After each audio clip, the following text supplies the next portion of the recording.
We are halfway through Obi-Wan Kenobi, and still there is no consensus on whether this is even a good show or not. Whether it's completely lore-breaking, or if it takes creative license on a few storytelling elements. Does it completely break Obi-Wan's character? Or does it show in detail a different side of him that we've never seen before? Is it even bad that he's a broken Jedi on a different planet?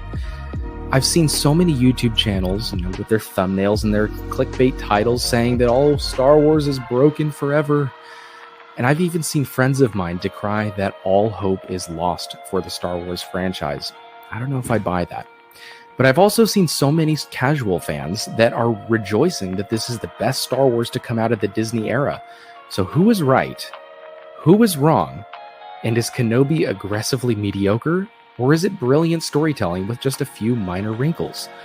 Welcome to Coffee on Korriban.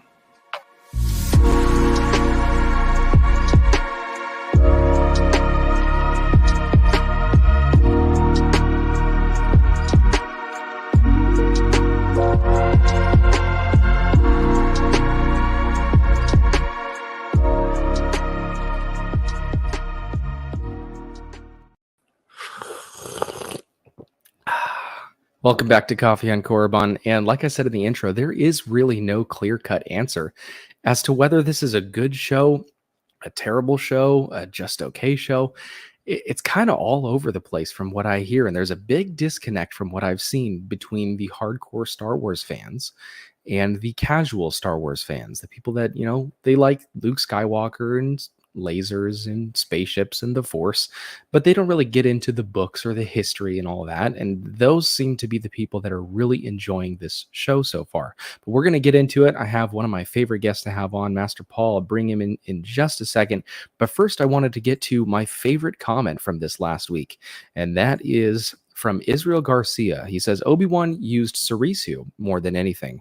And the whole point of Surisu is that you let the Force guide you. He has been so cut off from the Force that he can't really fight anymore. I think after this, he will spend some time trying to reconnect with the Force. Reva was still weird, but better. And Vader was downright scary. The fact that the townspeople felt more comfortable around the Inquisitors and Stormtroopers than him was a small detail that spoke volumes.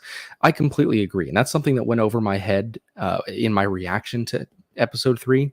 In that the people are kind of like, oh, we're not afraid of you Imperial folks around the Stormtroopers and the Inquisitors. But as soon as Vader shows up, they're like, oh, baby, let's stay inside. And I think the snapping of the kid's neck kind of illustrated that. But we're going to have a great discussion today. Again, trying to get to the bottom of this. And, Korriban here, we are the homeworld of Star Wars philosophy, getting into the deeper aspects of why we love Star Wars. So if that's something that you feel like you like, make sure to subscribe if you want to join us on that journey. And be sure to join my Discord as well if you want to get into some discussions. You can direct message me and we'll have some good Star Wars talk off air. But let me bring in my guest today. We have Master Paul of the Star Wars Guys. Hello, sir. Hello, how are you? I'm doing very well. I'm enjoying Kenobi a lot more than a lot of the other people I see. And I think that has to do a lot. Included, by the way. Well, that's good, because I honestly didn't know how you felt about this show before inviting you on today. But I'm enjoying it.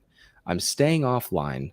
And I think that's helping. I said before the show even started, before the series began, I was going to try to stay off of YouTube because I wanted to have my own opinions, disregard the negatives, talk about them, but disregard them and only focus on what I like out of the show. And I think that's really helped so far. But how do you feel after these 3 episodes? How do you feel at this halfway point? So for me, I can pretty much sum up how I feel about this show by how I felt about this 3rd episode. It was fun in the moment, but after I was done, I was left feeling empty.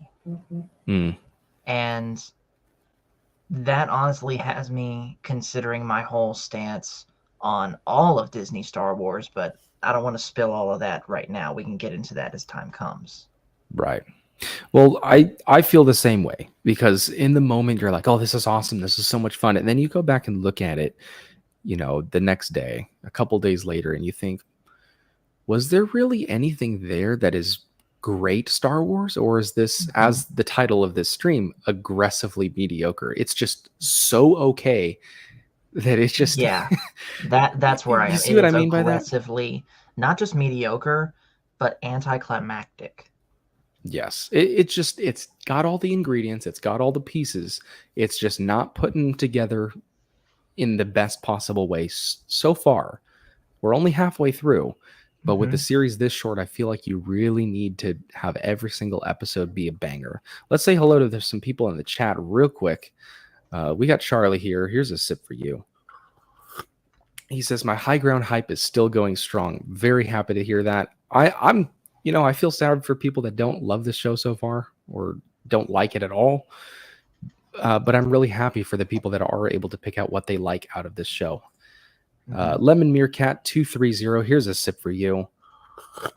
And congratulations on getting a hold of the algorithm. His channel has exploded in the last few days. So I'm really happy to see that for you, dude. Congrats on that. I'd love to have you on the show sometime. We'll talk some Star Wars.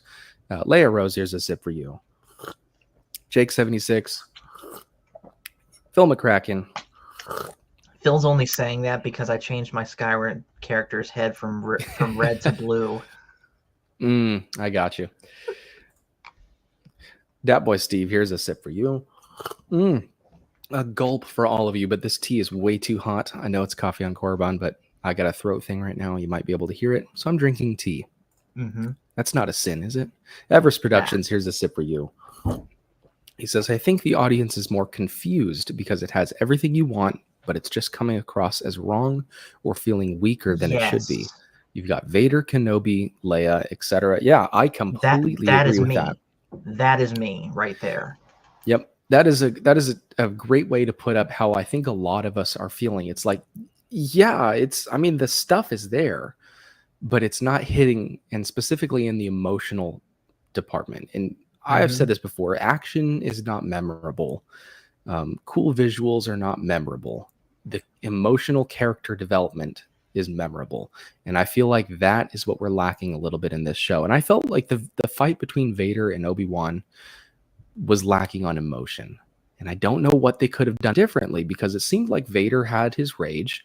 Kenobi had the line of, like what have you become? I am what you made me. Yeah. Like we got those lines, but for some reason it just didn't come across. Tony Vaccarelli, I think that's Vaccarella. I don't know. Here's a sip for you. I don't remember if I've seen you before, but if it's your first time, well then, I sent him something once for an Echo-based giveaway. I can't remember. Okay. I think it was a Funko Pop. Cool. Because you have to type it in when you're shipping something. Let's see. Everest says, then you have Reva and just some poor direction. Truth be told, it's more like you can pick your favorite moments of the episode, but what's there in between? Absolutely. And that's kind of what I was getting at with the title, is just, is it great storytelling with bits and pieces of, rough patches sprinkled in, or is it kind of bland with a couple really great moments? One great moment that I wanted to bring up and we can talk about, I made this as its own short because this moment really stood out to me as fantastic. This is what I want Star Wars to be. Can't you make this thing go any faster? It's a trade route, Leia. I'm not in control of it. Can't you use the Force on it or something? That's not how it works. How does it work? The Force. What does it feel like?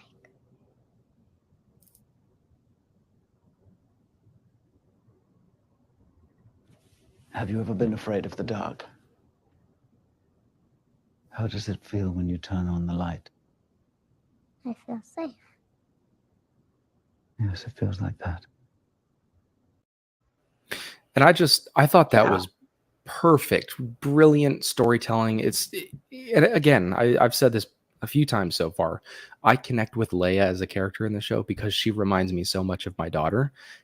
And if there was a real thing such as the Force in our world, and I was to explain it, that's what I would say. It's brilliant, that moment.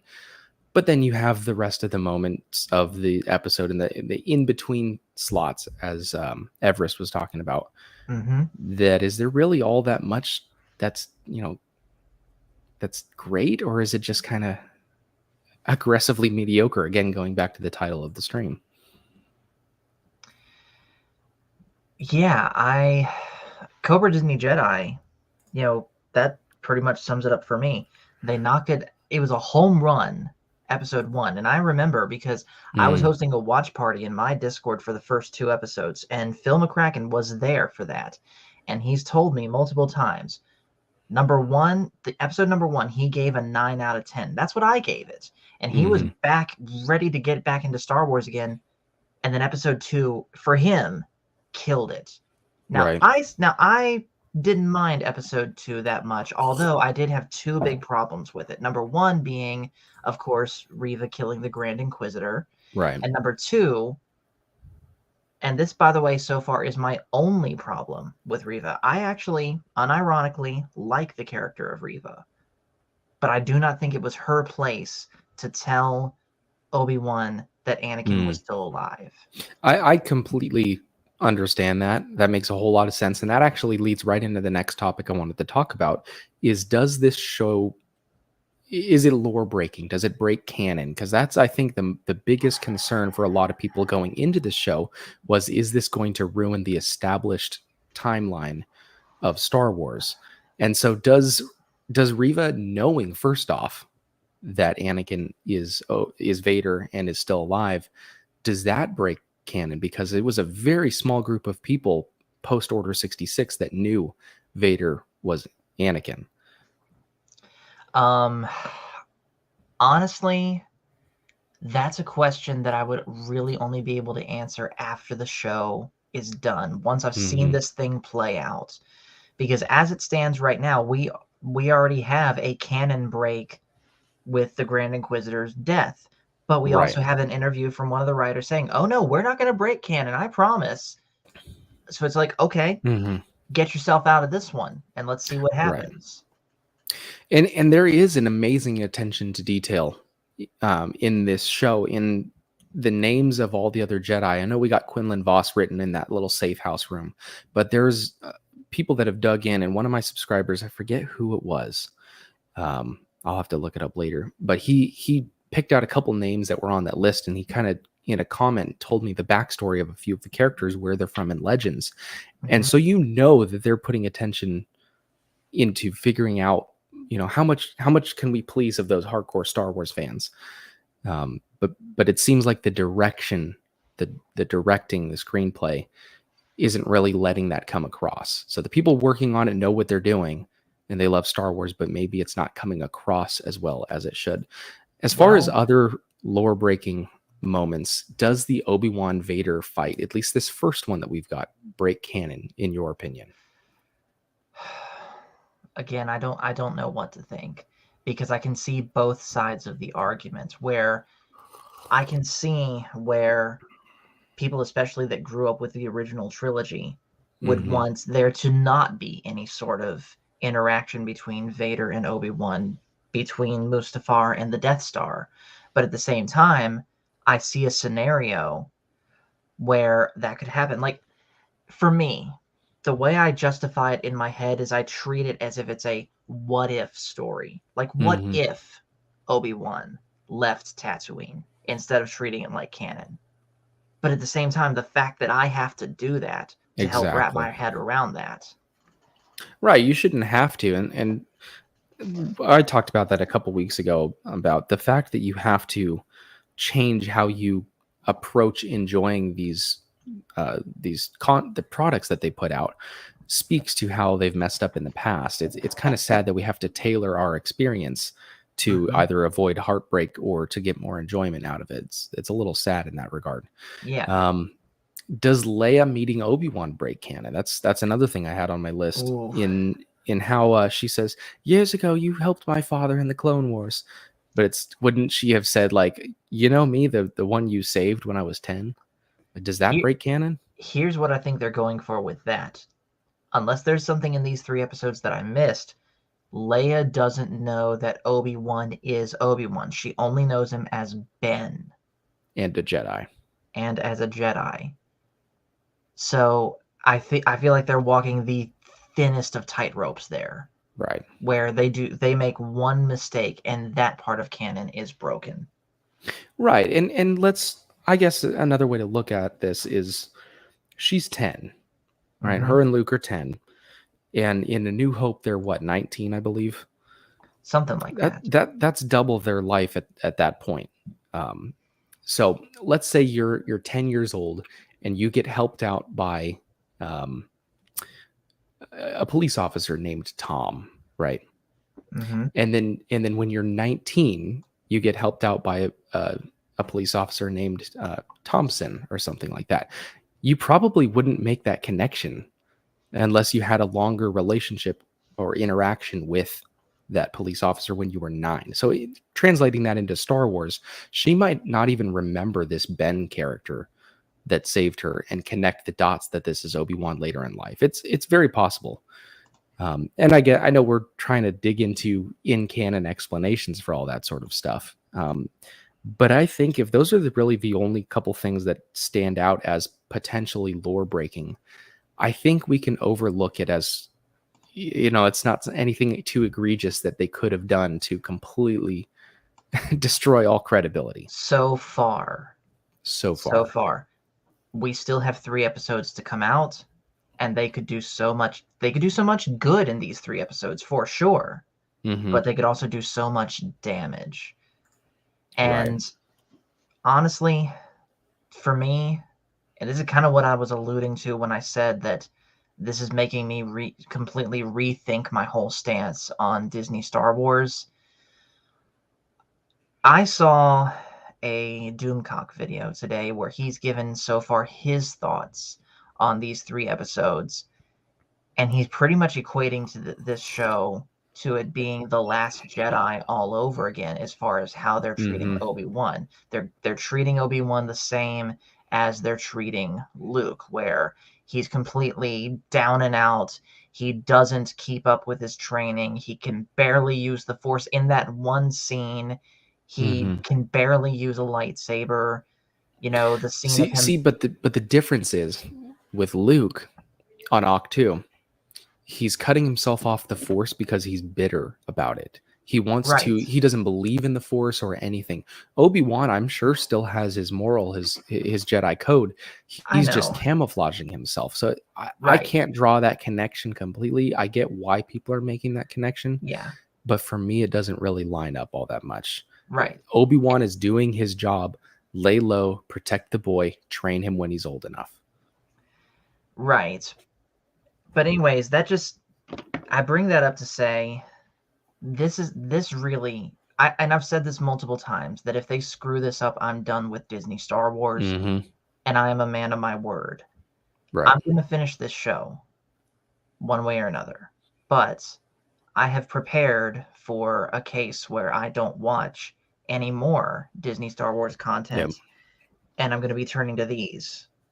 Not just this trilogy, but all of EU, because like 90% of it I'm completely ignorant to. Mariana says, me either. I stopped following Dr. I don't even know if I want to Overlord say his name. DVD. Overlord D. Thank you very much. I couldn't remember because he was really bumming me out. Yeah, and that's why I decided at the outset of this whole Kenobi series to stay off YouTube for the most part, because I didn't want other people's negativity to draw me out from enjoying what I can of this show.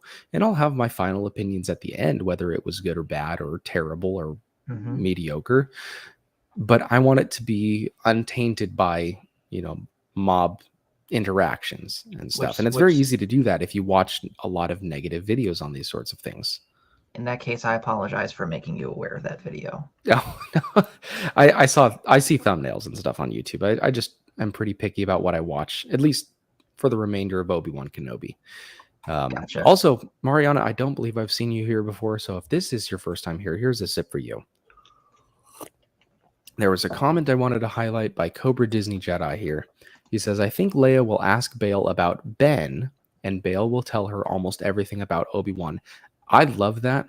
That would make so much sense. She doesn't know Ben is Obi-Wan Kenobi or anything about him other than he's Ben. And then she asks him, and he says, "Oh, he fought alongside me in the Clone Wars. He served me in the Clone Wars. He was one of the real ones." And that would lend credence to years ago you fought my father in the Clone Wars. I like that personally. I don't. I do. I don't, because then again, that just lends further the question of why doesn't she remember that? And when she says that, years ago you served my father in the Clone Wars, instead of years ago you rescued me from getting kidnapped by an Inquisitor that wants to kill you. Yeah. There's still that, and I don't know. It all depends on how they wrap it up. And then again, with talk of season 2 of Obi-Wan Kenobi, which is that officially confirmed or is that rumors at this point? That is rumored. Okay. So I don't know. I don't really know. Mariana says, "I am a new subscriber." Well, thank you very much. I greatly appreciate it. And who's RFR? RFR? Yeah. Rebel Force Radio, maybe? Maybe. Star Wars Theory and Josh from Den of Nerds are my Star Wars go-to. The channels that inspired all of us. Nice. Yeah, there's a lot of channels, and I tell people all the time, like, if you look up the Star Wars channels and you have stuff to say about Star Wars, start. Yes, Rebel Force Radio. Awesome. I don't think I've checked out Rebel Force Radio. I will definitely have to, because I am all about supporting other channels. Yes, welcome to the family. Welcome to Korriban. Cobra says, "I'm going to binge watch the series when it's over so I can determine how good it is or bad." Yeah, there's an aspect of that. When we have a whole week to dwell on each episode, the negativity starts creeping in and we dwell on only that, or even not even just negativity, just the kind of meh parts about it, as we kind of touched on earlier. But next thing I wanted to talk about was this is a TV show, right? And so ultimately, for the average viewer, it's a TV show, right? For us, it's Star Wars. This is the galaxy we love. This is, we know how this world operates. But for most people, it's a TV show. So does it satisfy those people? Does it do its job as a TV show? Is it entertaining? Are you having fun? I know I am. As far as just a TV show, something to watch, I'm loving it. It's great. Yeah. It's great TV. Yeah, as far as it being a TV show, it does the job. But for me, for Star Wars, I think it should be something more. Right. And I'm not necessarily saying Star Wars should be movies only, but I feel like what we're getting, be it TV show or movies, should stick with you beyond the time that your eyes are on the screen. And like, it should cause you to really think. And that's kind of why I've really been enjoying delving into Star Trek lately, because Star Trek, whether it's the original series or where I currently am, The Next Generation, that stuff makes you think. Like, go back and watch just about any episode of Tuesday Night Trek on my channel, and we're like really diving into these episodes and talking about the symbolism, especially, and Crit will remember this. This was a great stream when we were talking about the episode Who Watches the Watchers in The Next Generation.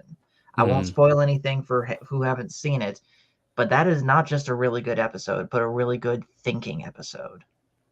And that's really what I like about Star Wars, is it makes you think about more than what you just see on the screen. And for me, though, in the prequels, it was, how does the world work? How does all the the politics and everything?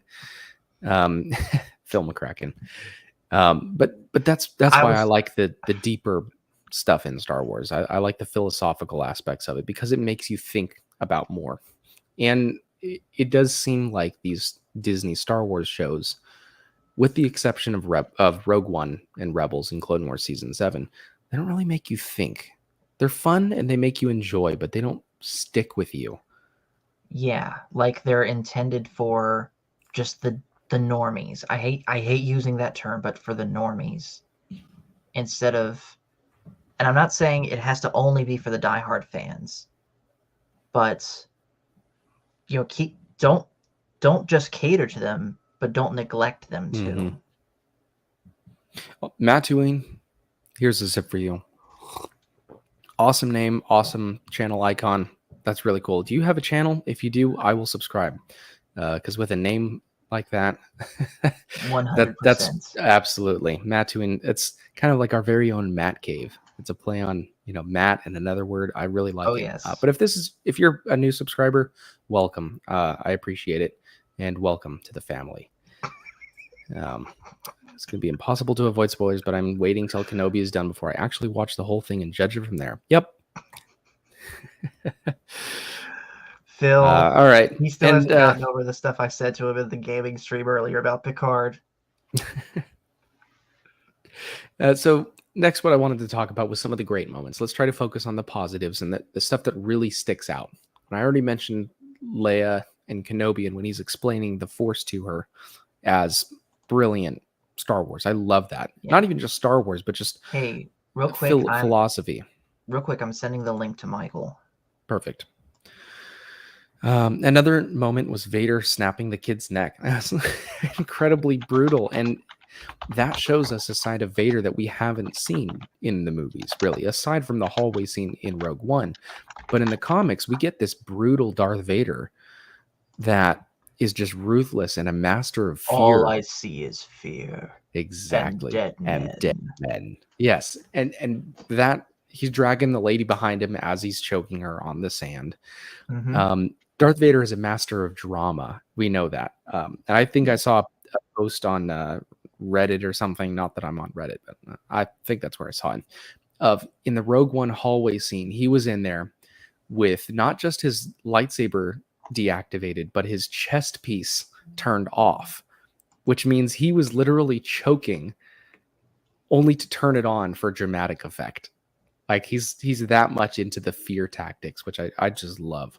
Like there's an element of, like almost like Batman or Scarecrow, where there's a theatrical element to it to intimidate and completely dominate the will of your opponent before you actually even engage.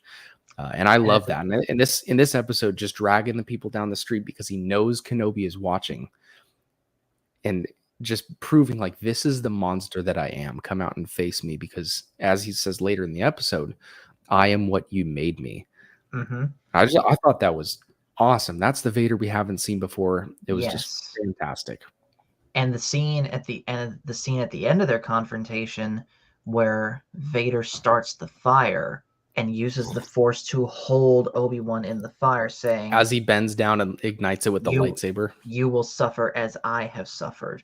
Yep. That is legit my favorite episode, my favorite scene so far in this whole show. But again, it ends in such an anticlimactic way, because that one lady shoots the barrel, rescuing Obi-Wan, starting a bigger fire that Vader, who has a flame retardant suit, by the way, can't just walk through and finish Obi-Wan off. That's just a situation of the writers being like, okay, we got them in this situation. We have to figure out a way to get Obi-Wan out of it, because if we follow this to its logical conclusion, not only does the Kenobi series end here, but Star Wars ends here. Right. Well, and he also says, like, this is just the beginning of your suffering. He didn't want to kill him right there. He wanted to make him suffer. And so it makes sense that he doesn't chase after him right there. I don't think so. Again, there's explanations for everything. We can, finagle our way around making things make sense. But we'll kind of have to just see after the series. I just really hope that we don't get to the end of this whole series and think, why did we get this? Kind of like Book of Boba Fett. It's like, yeah, there was cool parts to it, but did we need this? And that's going to be really sad if that's the case for Obi-Wan Kenobi, about a time period we've never got before. That would be really sad. I will say this, though. Overall, I do think this is a better show than Book of Boba Fett. Yes. It definitely, in retrospect, feels like Book of Boba Fett was an afterthought. It was a placeholder until Kenobi came out, which in Star Wars, you just shouldn't have a placeholder like that. No. It almost felt like how Solo was, a placeholder for Rise of Skywalker to come out.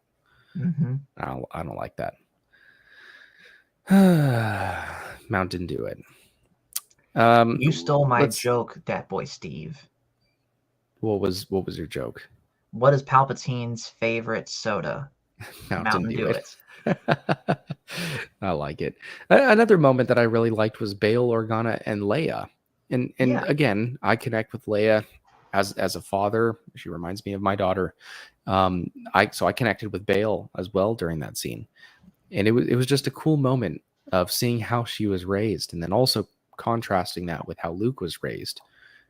But I thought that was great, getting to know both of their characters more. I did see it, Phil. I didn't click on it. I'll check it out later. I also really liked Kenobi just living his boring life and cutting up the giant tuna manta ray in the desert. But getting to see what he does on a daily basis and how he lives now. One of the best Jedi masters in the entire galaxy is now just a fish cutter guy. But it's cool to see how he's living. It's just really cool to see how, the mundane life of Star Wars. We got to see some of that on that other planet, Dio, with the Spice Girl, who was actually Ewan McGregor's daughter. Yes. But we got to see just how normal people live in the Star Wars universe. You and if were I glitching had, out. You were glitching out a little bit. oh well, I apologize. Am I still here? You're still here, but you just got really grainy. Oh, well, I apologize, everyone watching. It's fine. It's fine. Man. But I liked seeing the Spice Girl on Dio because we get to see just how normal people are in the Star Wars universe, aside from the lasers and the moving things with your mind. And that's interesting to me. Doesn't make for a very compelling Kenobi show, but I liked it. So is this show as a whole just meh, with a couple little dots of greatness sprinkled in? Or is this fantastic storytelling with just a few little weird choices? The jury's still out on that. I don't really know. I say so far for me, it is meh with moments of greatness. And that is the biggest reason why I'm reconsidering continuing to watch. And I'm certainly not getting excited for anything regarding Lucasfilm, but whether I even want to give it my attention, because why do I want to settle? Because here's what I feel like Star Wars has overall as a whole has become under Disney. Just easily consumable product that, yes, occasionally is great. For example, Luke in Mando season 2, or the little bits of the greatness that we got so far in this show. But to have to wait for those moments under a sea of monotony at best, I can't stick around for that. That's a very good point, and very well said as well. I feel the same way, but at the same time, I'm trying to pick out whatever I like, whatever I can enjoy out of it. Steve says so, like a 7 out of 10. 6.5 maybe. It's really got to pick it up in the second half. So I really hope it does. I really, really hope it does. So kind of the last main topic I wanted to talk about was the casual fans. They seem to love it. All of the people that I interact with on a daily basis that are Star Wars fans, they would call themselves Star Wars fans, but they don't go into the lore. They've probably never seen it, Rebels or Clone Wars. They all seem to really like it. So I don't know what that says about this series. Is if the hardcore Star Wars fans like you, myself, X-Wing, we have our problems with it, and we might rate it a 6, 7 out of 10. But the people that like Star Wars casually are putting it even above The Mandalorian in the case of some of the people I've talked to. So what do you think that says about this show as a whole? At this point, I just say good for them. You like this show? Good. I'm happy for you. I wish I could feel the same way. Right. And there's a meme I shared that my wife sent me, if I can find it. Yeah, I saw just that. Fans ditching Mandalorian for Obi-Wan Kenobi. For now, when Mandalorian comes back, Oh yeah, they'll switch back to it. Yep, I 100% agree. But it's interesting to see memes like that pop up and people sending that around when we feel a certain way about a show, but then my boss comes up to me at work and he's like, "Oh, did you see the Kenobi and fighting Oh man, that was awesome. That was better than any Disney Star Wars I've seen up to this point." And I'm like, "Yeah, I liked it. I wish I loved it as much as everyone else seems to." Yeah. But I don't know. Just from what I've heard, the people that are not super into Star Wars and they don't dig deep into it are really enjoying it. And I don't know if that means that we are looking way too much into it, that we're putting too much effort into it, or that it's just not good for actual fans of Star Wars.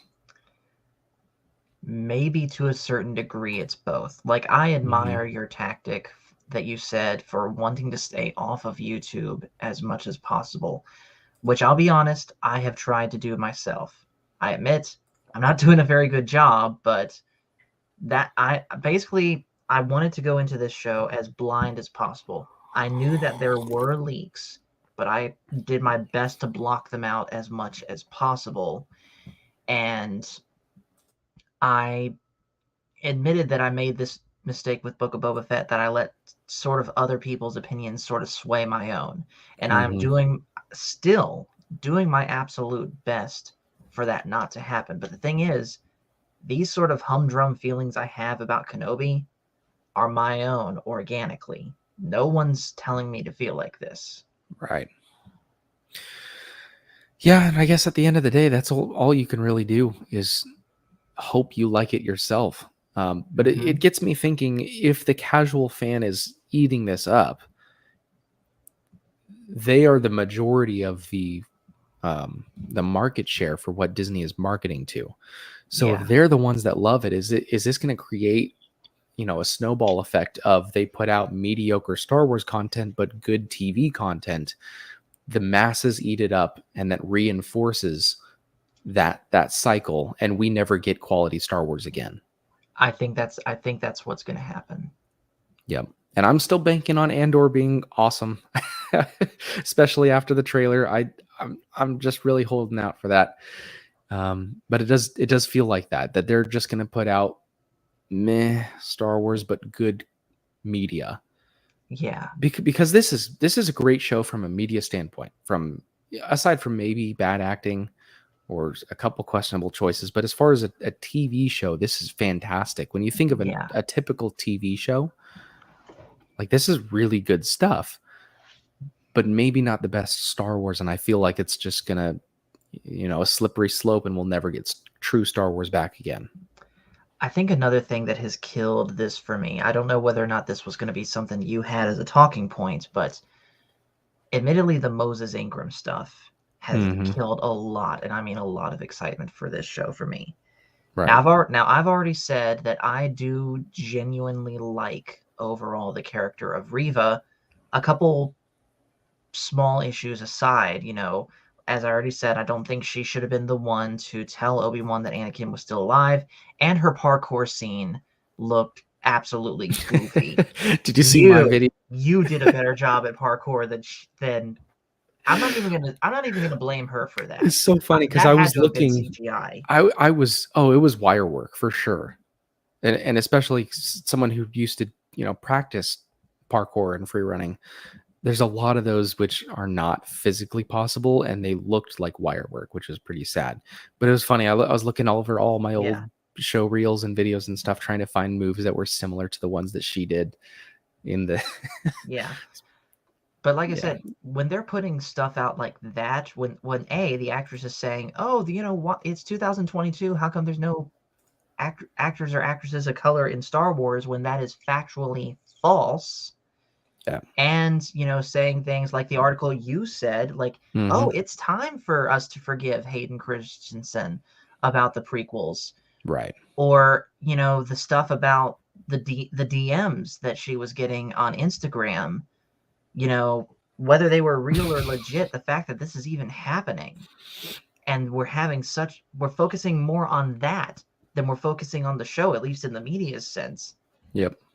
what fun is there left to have at this point for me? Yeah, and it's sad, and then of course it it goes without saying we don't condone racism and all that No. stuff. But when you say something like that, it's let me pull up the actual thing she said here. There's one. No. There's another. Yeah, it's 2022, if you got talking droids and aliens but no people of color, it doesn't make any sense. It's 2022. And I put out a video a little while ago last week saying, like, no, this is not 2022. This is a long time ago in a galaxy far, far away. Star Wars has to stay timeless and stay out of this world. Star Wars is an Agreed. escape. There's a reason why we like this is because it's different. And when you come at it of like we need this in Star Wars, we have to inject this into Star Wars. The same way as honestly as much of a practicing Christian as I am, as much as I love being a Christian, I love Christ and I love sharing him to those people around me. Amen. I wouldn't want Christianity in Star Wars, which sounds really awful to say, but I wouldn't, because that's something from our world. I wouldn't want the president of the United States in Star Wars. Can I just get off on a side tangent on that real quick? Of course.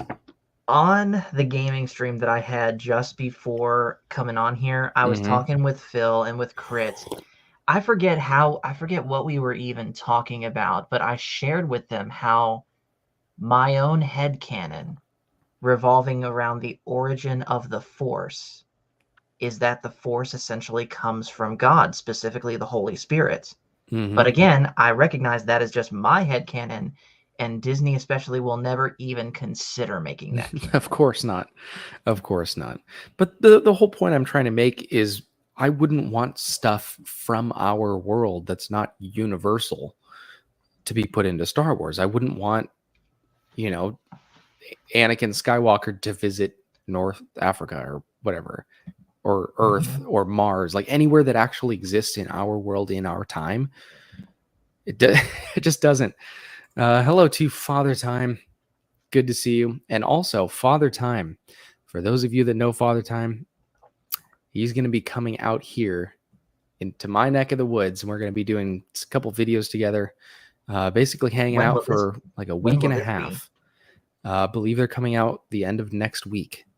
Okay. So I will have Father Time here in studio, and we'll be hanging out, and then you guys can actually see how much shorter I am than him, which is going to be pretty funny. But it's going to be a good time. And since you're mentioning future plans, I'll go ahead and throw this one out there too. The first week of August, date exactly still to be determined. Last year, me and Tim met up and did some videos together for Echo Base TV and for your own channel. We're going to be doing it again. Yep. It's going to be awesome. And I love that we're close enough. Susty, just finished watching the newest episode. Well, then I will send the link to you and Father Time. I'd love to get you on here and hear your thoughts. Darn it. We've already pretty much covered everything, but I'd love to have you guys on and talk. So let me get the link and send it out to you guys. Master Paul, tell us about something else. Okay. Basically, sort of what I'm planning to do with my channel, because as I said, I'm just about burned out of Disney Star Wars. So what I'm going to be doing is diving further into the EU. But before you say that, remember what I was just talking about 5 minutes ago about the casual Star Wars fans are loving this. Father Time is the definition of a casual Star Wars fan. He says, "Can I say that Kenobi is by far my favorite spinoff?" You can say that. You can say that. We were just talking about that. Funny enough, my dad is the same way. Like, I saw him watching Book of Boba Fett, specifically the finale the other day, and I asked him, "What do you think of it?" And he said, quote, "It's not as flimsy as a story as other things Disney have done with Star Wars." Right. Yeah. So he does bring up a good point. It's very Star Wars-y. Yes. And that is a very hard to define term, Star Warsy. What is it? Star Warsy. It's a feel. It's places. It's aliens. It's just a feel, and sometimes it's not there when all the pieces are there, and it should feel Star Warsy, but it's not. I feel like I agree with you that Kenobi does feel Star Warsy. Now, whether it veers off in other directions as far as, canon or breaking lore or bad characters or whatever, that's a different discussion, but it does feel Star Warsy. I will give you that. What do you say to that? If that's what we're going for, a Star Wars feel, then mission accomplished. Mm-hmm. But again, it feels like we're settling when we could be getting better.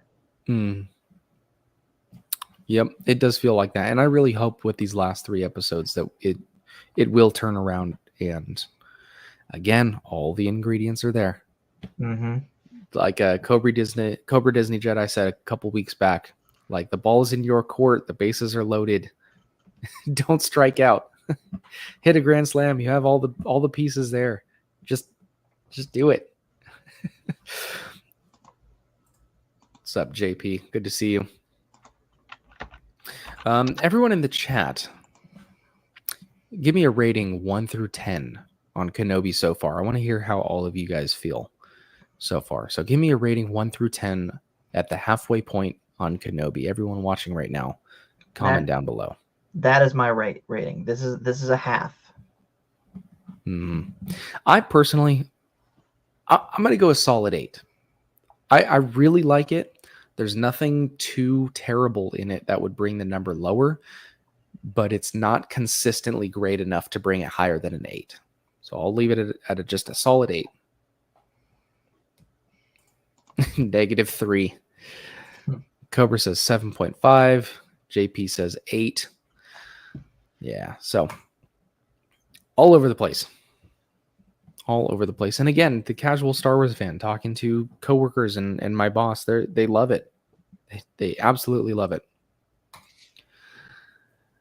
Hello. Hey there, Mr. Timothy's dad. Mariana says 7.5 to 8. Hey, there you are. Hello. I can hear you, and you're using the correct mic this time. Dat Boy Steve says 9. Tony says 7.5. Is this the first time we've been on stream together, Father Time? No, I don't believe that at all. It's I don't not believe that true. for a second. Don't believe it. All right. My memory's crap anyways. There you go. I'm back. You are back. Well, hello there. Hello. General Kenobi. I saw the other day a meme that said another appropriate response to hello there is, come here, my little friend. Don't be afraid. Speaking of that, which is actually probably the proper response, because that was in A New Hope. Speaking of that, they had an opportunity in this 3rd episode to give us a hello there, and they didn't. It was just hello. But it was kind of a hello, but it wasn't a hello there. So yeah. What would I want other than it being just Star Warsy? What else would I want? That's a good point. I mean, I don't want them to get too tricky. Give me Star Wars. That's what it is. Yeah, it's a really good point. And now that I think about it, the feel is there. It's which very ultimately is the most important thing. Is, does it feel like Star Wars? And there's other channels. I'd love to actually talk to X-Wing, because I know. And I don't think it's just because now we have Darth Vader in it and there's lightsaber battles. I don't think so, because I felt that in the first few episodes before. It's just like episode 3 kind of raised the bar, but I felt that before. Oh, we even got Sust T. Hello there. Hey, General Kenobi. What's up, guys? So, Sus T, how do you feel about the series as a whole so far? Ooh, that's fancy. Whoa. There we go. That's what I was looking for. It's really cool. The first couple episodes were actually kind of slow. I was not, and still am not, a fan of Leia. She's really annoying. I guess she's a kid, but she's annoying. Inquisitor lady. Is this like spoiler? Blah blah blah. Can I say stuff? Yes, we're spoilering away. Okay, the Inquisitor lady who killed the Grand Inquisitor. I do not like her as an actress at all. She's a terrible actress. Well, then that makes you a racist, according to Star Apparently, Wars. right? Yeah. I don't know if you saw that. Let me pull up the screenshot again. I don't know, Father Time, if you saw this Oh, either. I did saw not. that. There are more than 20 million sentient species in the Star Wars galaxy. Don't choose to be a racist. That came out after people started saying that Moses Ingram, the third sister, Reva, was a bad actress and that she was not playing the character very well. Star Wars tweeted out that. Yeah. Keep in mind, not a mention about her skin color. Right. At least that I could see. And I honestly haven't seen any proof of the supposedly racist tweets that she's got.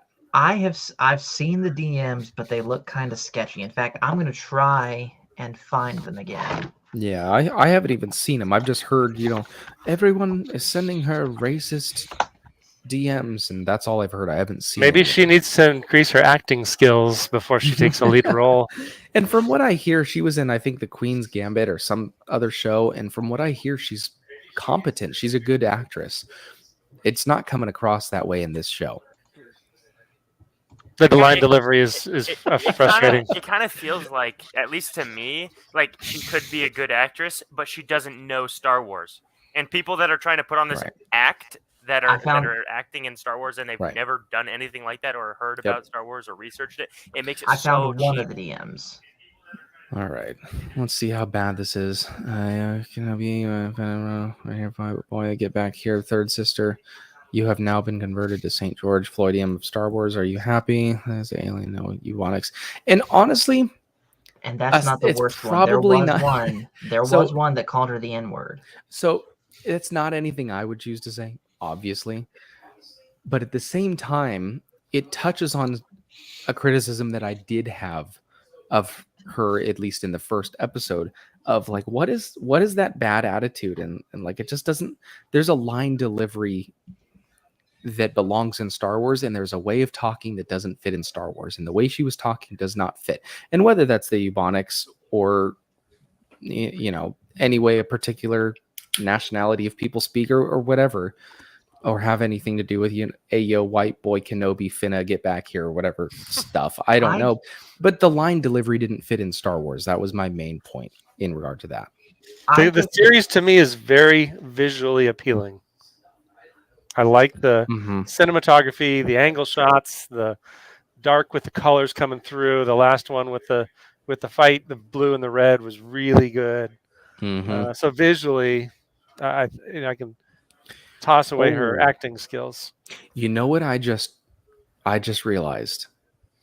Sust, do you remember in the 2D Clone Wars, and Master Paul, I'm sure you do too, the fight between Anakin and Asajj Ventress? Yes. In that temple, they were illuminated the same way. Anakin was lit up blue, Ventress was lit up red. So was Anakin versus Dooku in Attack of the Clones. Yes. It's great visuals, and I will absolutely grant you that point and jump on board with that with you.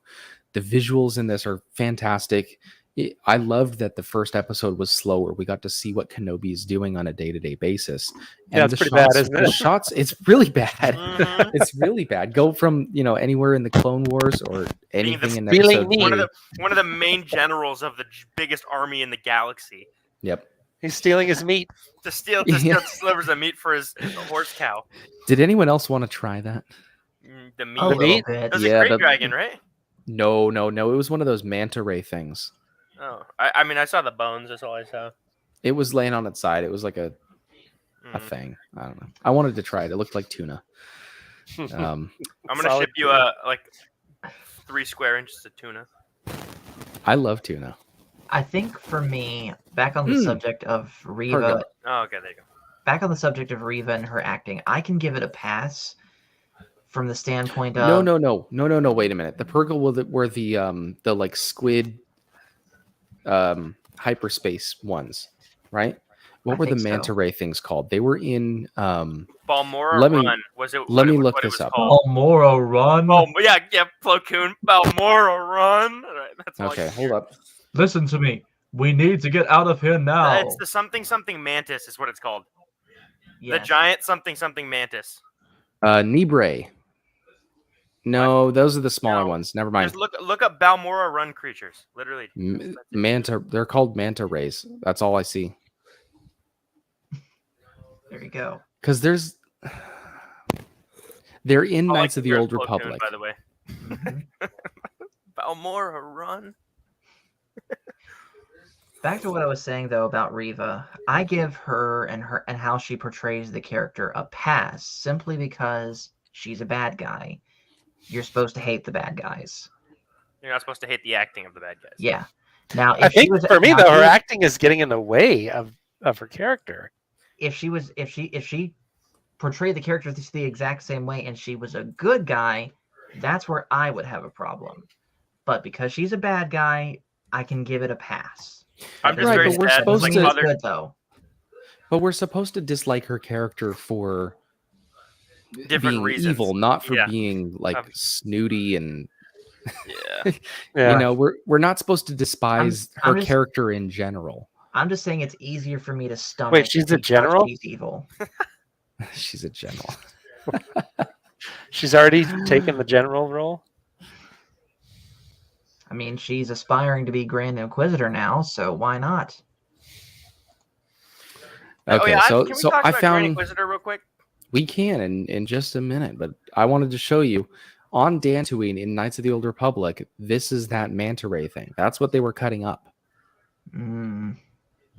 Nice. That's it. That's what I was thinking of. That doesn't look like a shot from It seemed like it had too many fins or spines. I'll look it up. Be the same. I'll look it up. It's people in the chat. Please help me. What is it? It's not a Purrgil. It's that manta ray thing. It's the thing that it's the thing that they ride on, or Kenobi rides on. In maybe. Yeah, you know what I'm talking about. Episode 2. We have to stop meeting like this, my friend. Yeah, exactly. Yeah, you know what I'm talking about. Whatever it was is huge. Keeps a lot of people employed for a long time. Yes. And somehow the meat doesn't spoil in the Tatooine. Right. Yeah, right. All right. What were we saying? Grand Inquisitor. Grand Inquisitor. So I mentioned to you, Sust, the other day, I mentioned to you, if they end this show with no mention on if the Grand Inquisitor survived, how he survived, or whatever, they just leave him assumed to be dead, that's going to be terrible. Yeah, I already told Father Time. Like, Father Time hasn't watched Rebels. What I told him, I was like, that is like the main antagonist of like the whole first season or whatever it was. Like, and my argument was that the Grand Inquisitor is a title. And it could be anybody. It's us T's telling me. I said that specific. See, the problem is there's only a certain amount of Inquisitors, and arguably Reva, this second brother or whatever, whoever he is, they're trying to vie for the title of Grand Inquisitor. Is that the same Hammerhead dude, by the way, as in Rebels? Yes, it is. That's cool. That is really cool. Yes, he so far is my favorite character. Oh, his voice modulation is cool. Yeah. Yes. Wait, who? Frank? No, not no. Frank. What's not Frank? What was it? The Hammerhead Inquisitor dude, the shark dude. He like the bass behind his voice. Oh yeah, that's serious money that Lars survive. I know that the fifth brother is played by Han from the Fast and Furious movies. Wait, oh! Yep. I should have known that. You will never unsee it now. No, I won't. That's so cool. T. Davidson says the way she delivers her lines doesn't have Empire quality. She needs to be more stern and less aggressive. That's fact. That's great. Yeah, I can see that. With actual aggression. Aggression is correct. 3. Right. Aggression is correct. You know, they need to be, fear will keep them in line. Yeah. But at the same time, it's petty the way she's going about it. The Grand Inquisitor speech at the very beginning, trying to root out that rogue Jedi in the cantina, was menacing, intimidating, but he was calm about it. Correct. Yes. Compare that to Reva approaching Owen and be like, "What's your name? You got a family? You think you could protect your family from me?" Yeah, dude, that is a perfect representation. I don't know. Maybe they're first. Maybe they're trying to show that she doesn't have the qualities to be in that role. She doesn't. Compare her to any of the other Inquisitors. They're all keeping their cool, but they're still scary. Another way to deliver that same line, instead of "you think you could protect them from me," would be, "Do you honestly think that a farmer such as yourself can protect your family from someone like me?" Just say it in a more serious way, and it doesn't come across as cheesy.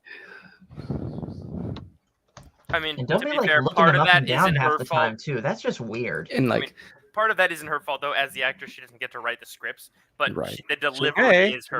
Right, and that's why honestly, I will hold my my reservations in judging her character completely and definitively saying she's a bad actress until after the series, until after we see what the directors had in mind, because she could all I'm saying is I don't like her acting so far.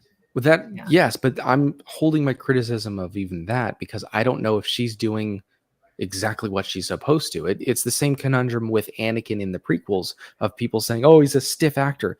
Well, he was doing exactly what he was supposed to as per George Lucas, which I really like. And so I don't know if she might be doing exactly what the director wants her to do. And she might be doing it perfectly. She might be therefore a great actress in this show, but it doesn't come across as good. So I will hold my judgment on her as an actress, good or bad, until we find out more of that information from behind the scenes. But it's not really good. Cool. By the way, and I said in a comment a little, like a week ago, right after the third episode came out, like, "Oh, she was so much better in this." And someone replied to that, "Yeah, because she wasn't in it for more than 30 seconds. I mean, kind of by default.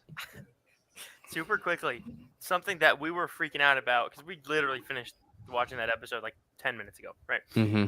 Something me and Father Time were freaking about was not only who is behind the mask of Darth Vader, the actor behind the mask. That is so cool. Yes. But also the voice actor. Right. For Vader. Okay, so predictions right now. Is Hayden Christensen going to remain Vader the entire time, or do you think we're going to get flashbacks of Clone Wars Anakin? It would be a lot of pent up anger. It would be a missed opportunity if we didn't get Anakin Hayden Christensen, and instead maybe just his face, but he's still Darth Vader with the limbs cut off and stuff. Like, I want to see actual Anakin again. True. Which that would be a missed opportunity. Second of. Especially when the other spin-offs are only back flashbacks, so one wouldn't hurt. Wasn't James either they used the voice algorithm software Rage, but they also didn't use Mark Hamill for Luke in Book of Boba Fett.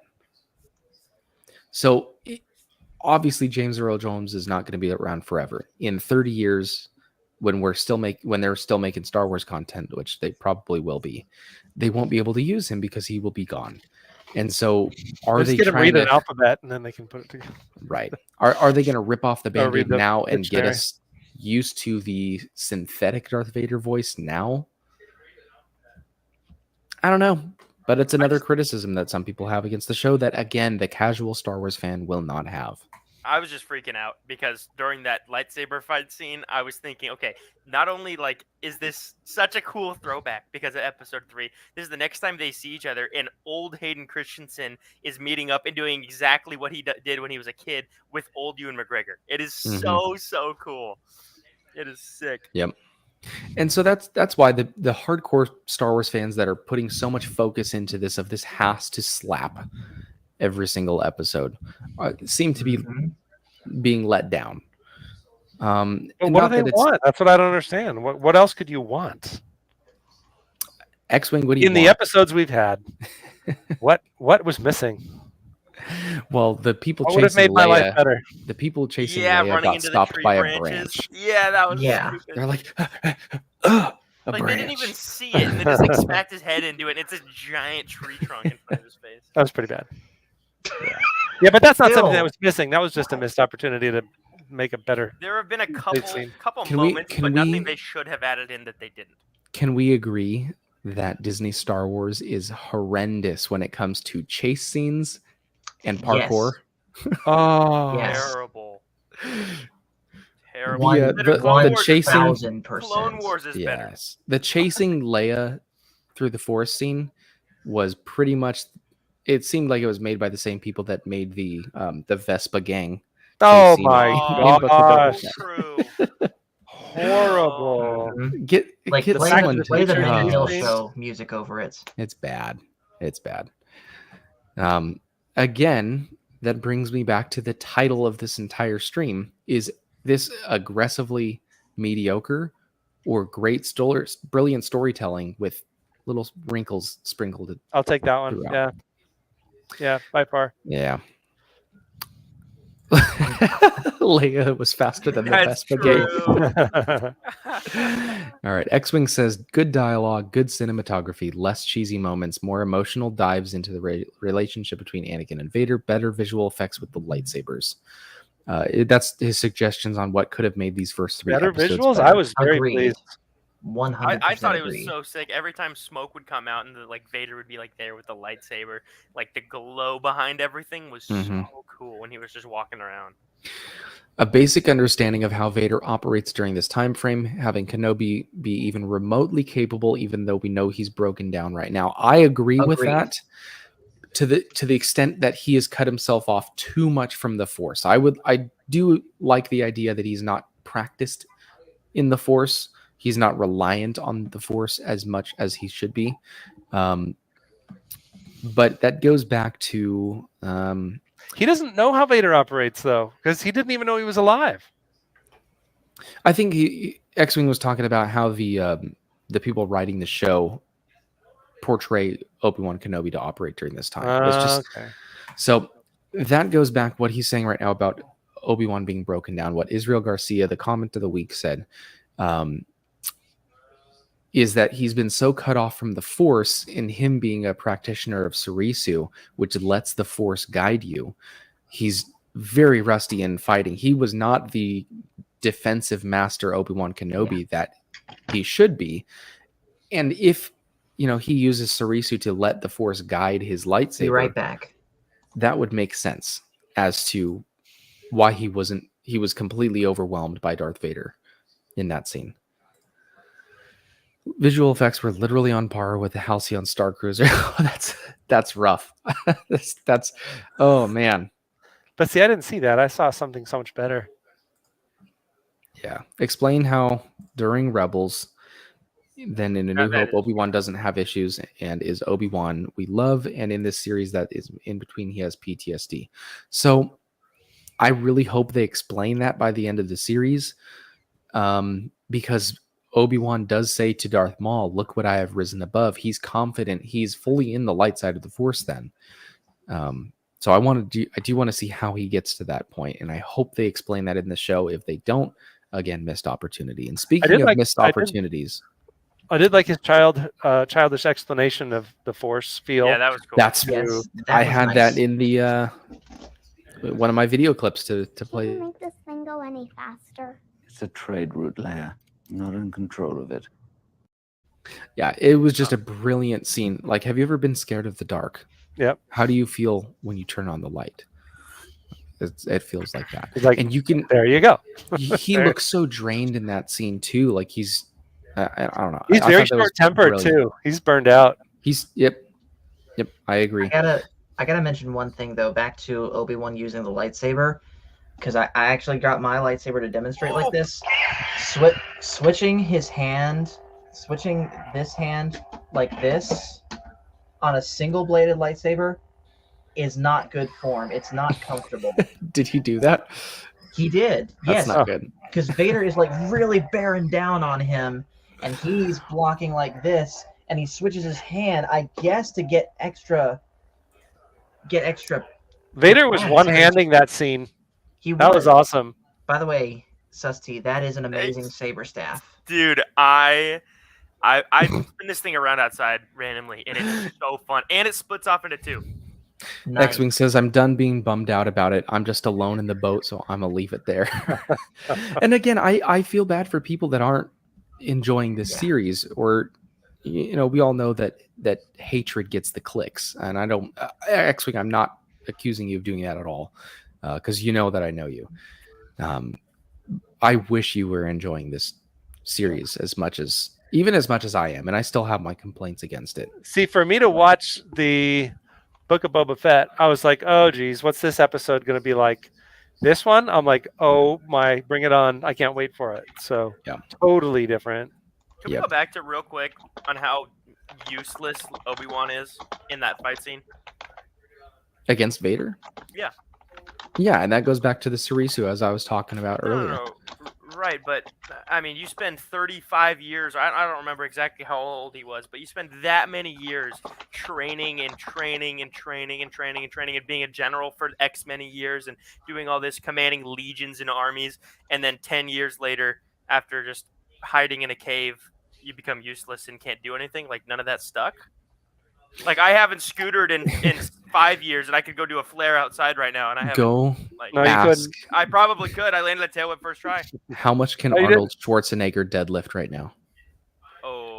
Well, that's so different. Things change. Is it really, though? Moves on. Here, I actually have my own personal experience somewhere. All right, you talk about that. I'm going to be right back. I gotta grab something.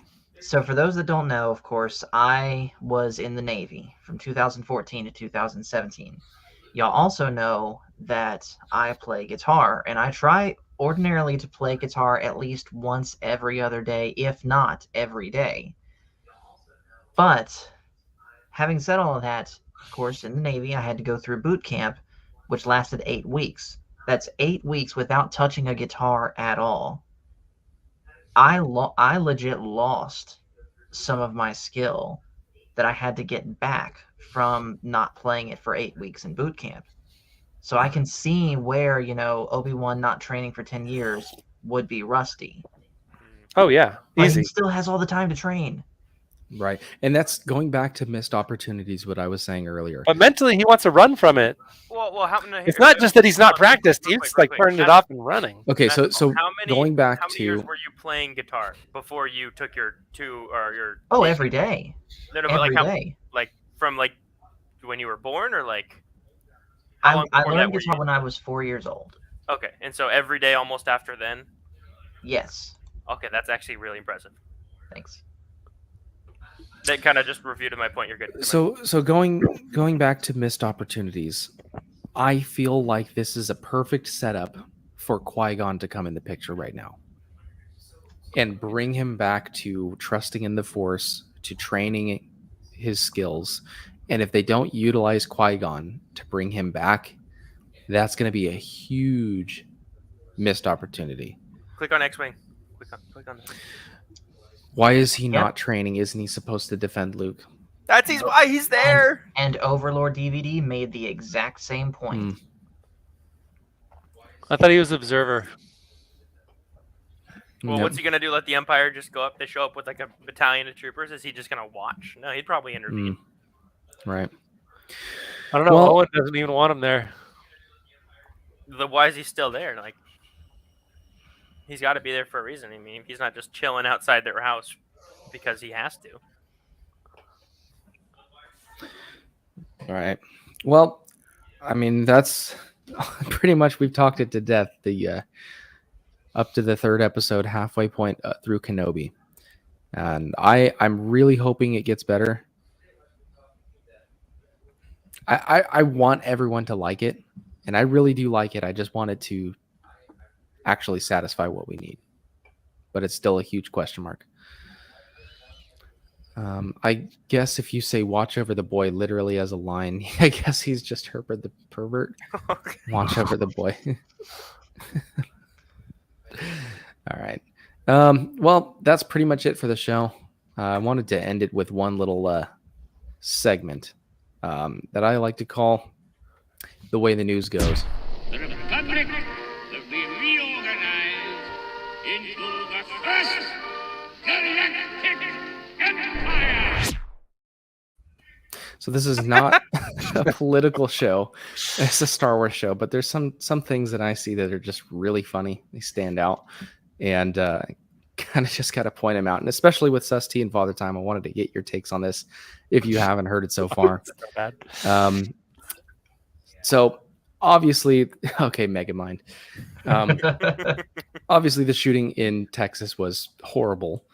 I have my own thoughts on that, but I think we can all agree that that kind of violence is not good.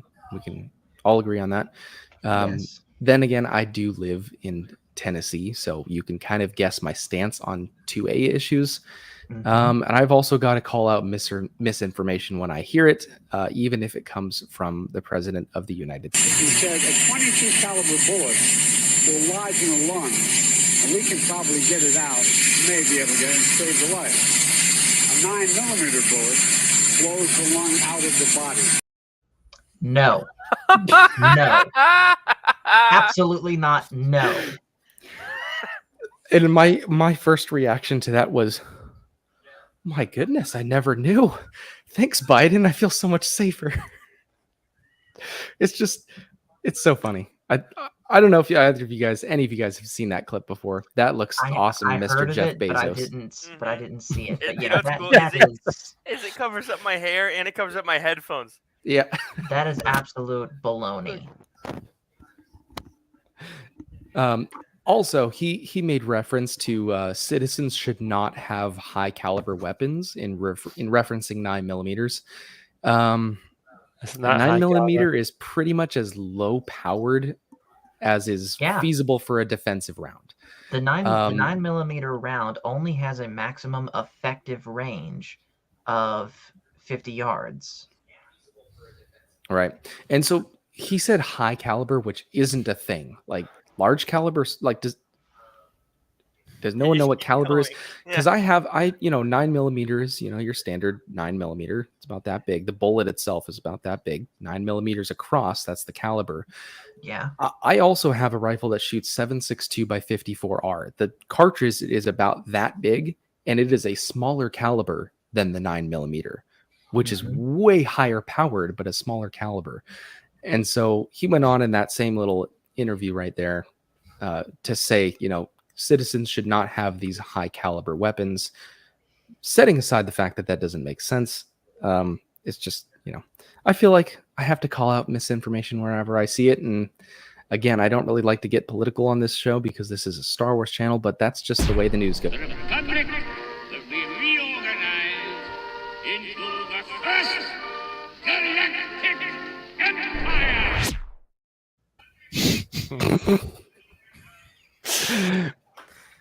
What a time to be nice, alive. Ghost Rider. I think you have that all the time. Yep. He's got everything. Nice. Everything you need. We're gonna have to cancel coffee now. Yeah. Oh, hi, Peanut. Yeah, she's supposed to be sleeping. Yeah. It's only 8 o'clock. It's not only 8 o'clock. Is she right there? Can I say hi? Yeah, X-Wing, I agree with that.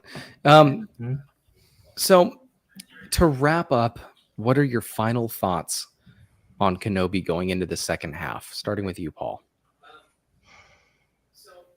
At this point, I'm just here to watch the crash. Oof. I know where you're coming from, but still, oof. I know. All right, Sust. And trust me, I hate saying that. They don't call me Sust, they call me Rooster. Okay. You didn't get that. You didn't see the new Top Gun, did you? No. It's amazing. Oh, side note, one of my favorite movies. It is so good. It blew my expectations out of the water. Yeah, I know Mrs. Coffee was wanting to go see that, so we'll probably check it out. I'm going to see it at some point this week too. Oh, let me tell you what happens. It's so cool. I'm just kidding.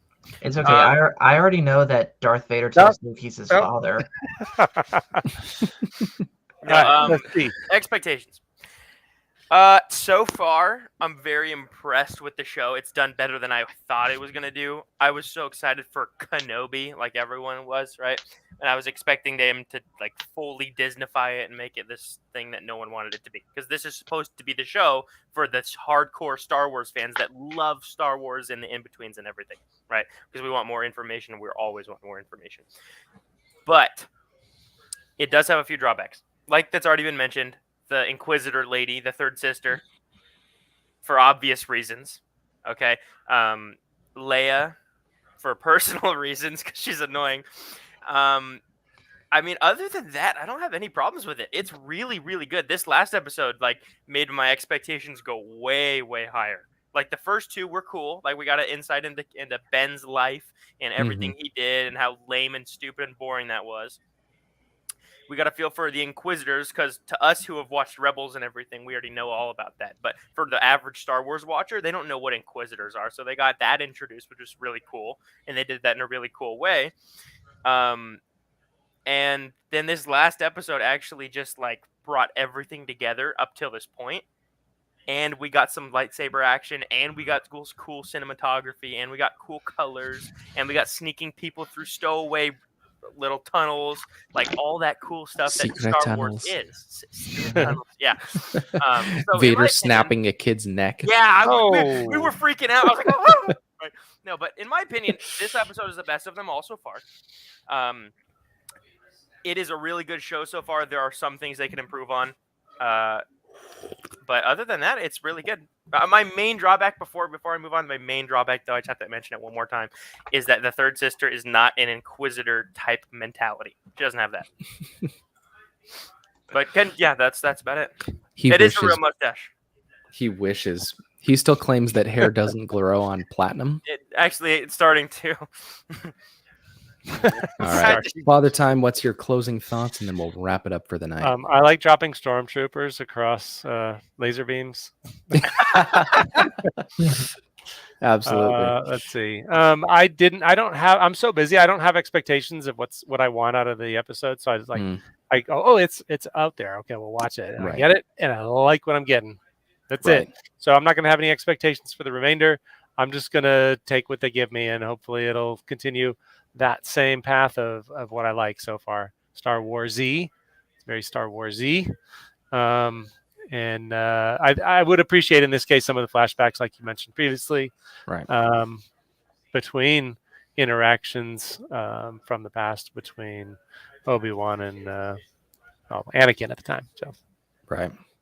And I guess for me to wrap up, I'm enjoying what I'm getting so far, but I don't know if it's going to have the rewatchability or, the ultimate, is this Star Wars? It feels Star Warsy, but I don't know if that's going to last. And I don't know with time if we're going to look back on it more critically or more appreciatively. I really don't know. We're just going to have to wait and see. Stormtrooper being halved was a big redeeming quality. Yeah, it was pretty. Side note: I don't know why they had to blow up the sensor instead of just go around it. Go around it like 20 feet. That is a good point. Yeah. All right. Well, that's going to do it for tonight. Oh yes, go ahead. What Scoundrel's Cantina just said there. Read the Kenobi novel.